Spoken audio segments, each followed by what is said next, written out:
আজকের এই ভিডিওতে আপনাদের সবাইকে স্বাগত। এই ভিডিওতে আমি আমার পক্ষ থেকে একটি গুরুত্বপূর্ণ পরামর্শ দিতে চাই। তাই অনুরোধ করছি, ভিডিওটি স্কিপ না করে শুরু থেকে শেষ পর্যন্ত দেখবেন, যাতে বিষয়টি ভালোভাবে বুঝতে পারেন। যেমন আপনারা সবাই জানেন, আমরা সবাই প্রায়োরিটি প্লেসমেন্টের জন্য আবেদন ফর্ম জমা দিয়েছি। আমাদের টিম এখন সেই সমস্ত আবেদনগুলোকে যথাযথ সম্মানের সঙ্গে যাচাই করছে, রিভিউ করছে এবং একটি রিপোর্ট প্রস্তুত করছে। তাই যতক্ষণ পর্যন্ত স্যার সেই রিপোর্টের ঘোষণা না দেন, আমাদের কিছু বিষয় আগে থেকেই যাচাই করে নেওয়া উচিত।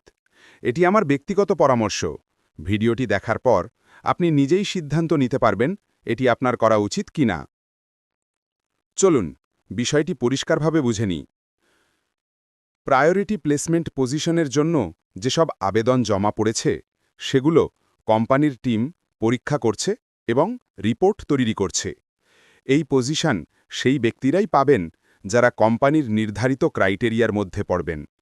এমন পরিস্থিতিতে আমাদের কি করা উচিত? আমাদের যে ইমেল আইডি দিয়ে আবেদন করেছি সেটি পরিষ্কার করে নিতে হবে। অর্থাৎ ইনবক্সে যদি অনেক পুরনো ইমেল বা মেসেজ থাকে, তাহলে সেগুলো ডিলিট করে দিন। যদি কিছু মেসেজ থাকে সমস্যা নেই, কিন্তু যদি ইনবক্স পুরোপুরি ভর্তি থাকে, তাহলে সেটি একটু ক্লিন করে নিন। এটা করার কারণ হল, কোম্পানির পক্ষ থেকে যে অফিসিয়াল ইমেল নোটিফিকেশন আসবে, সেটি যেন সহজেই আপনার ইনবক্সে পৌঁছাতে পারে, তাহলে কোনো ইমেল মিস হবে না। তাই আমি ব্যক্তিগতভাবে সাজেস্ট করব, আপনি যে ইমেল আইডি দিয়ে আবেদন ফর্ম সাবমিট করে